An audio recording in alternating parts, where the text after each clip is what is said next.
Hello, আসসালামু আলাইকুম। আমি এখন আছি কাজিরহাট, মধ্য কাজিরহাট।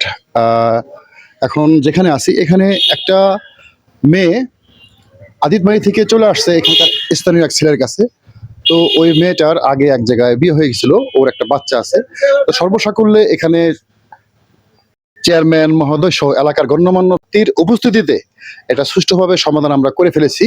এখন এই মেয়েটাকে আমরা এই ছেলের সাথে এখানে বিয়ে দেওয়ার ব্যবস্থা করতেছি। তো আপনারা সবাই এই নব দম্পতির জন্য দোয়া করবেন। আরেকটা বিষয় হচ্ছে ওই বাচ্চাটা এখন ওই মেয়ের আম্মা এবং আব্বা নিয়ে গেছে, তার মানে নানা নানির কাছে থাকবে। বললে আপনি জানেন না, জিজ্ঞেস করছিলেন যে কোথায় মেসেজ দেয়, মানে আপনার ওই মানে সরলতা ছিল 1 বছর। এটা কোথায়?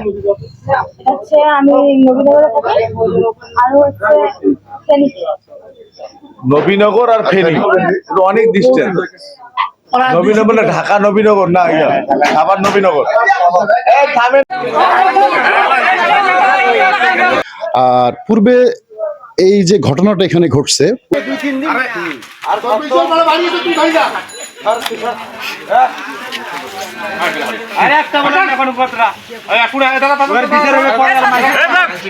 পূর্বের ঘটনা যদি আমি একটু বলি, যে ছেলেটার সাথে মেয়েটার বিয়ে হয়েছে পূর্বে, সেটা হচ্ছে ওই ছেলেটার একটা পূর্বে আরো বিয়ে হয়েছিল এবং 15 বছরের একটা ছেলে বাচ্চা আছে।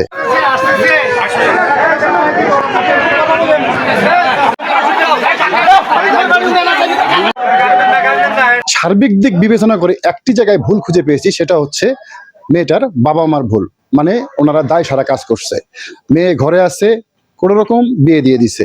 ছেলের বয়স দেখেনি, ছেলের পূর্বের ব্যাকগ্রাউন্ড দেখেনি, ছেলের পূর্বে বিয়ে হয়েছিল সেটা দেখেনি।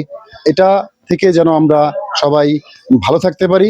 মেয়ে বিয়ে দিব, ছেলে বিয়ে দিব, ছেলের বাড়ির লোকজনের সাথে খোঁজ খবর নিব, মেয়ে বিয়ে দিব, বাড়ির খোঁজ খবর নেব, ছেলের খোঁজ খবর নেব, তারপরে আমাদের মেয়ে হোক ছেলে হোক আমরা বিয়ে শাদীর ব্যবস্থা করব।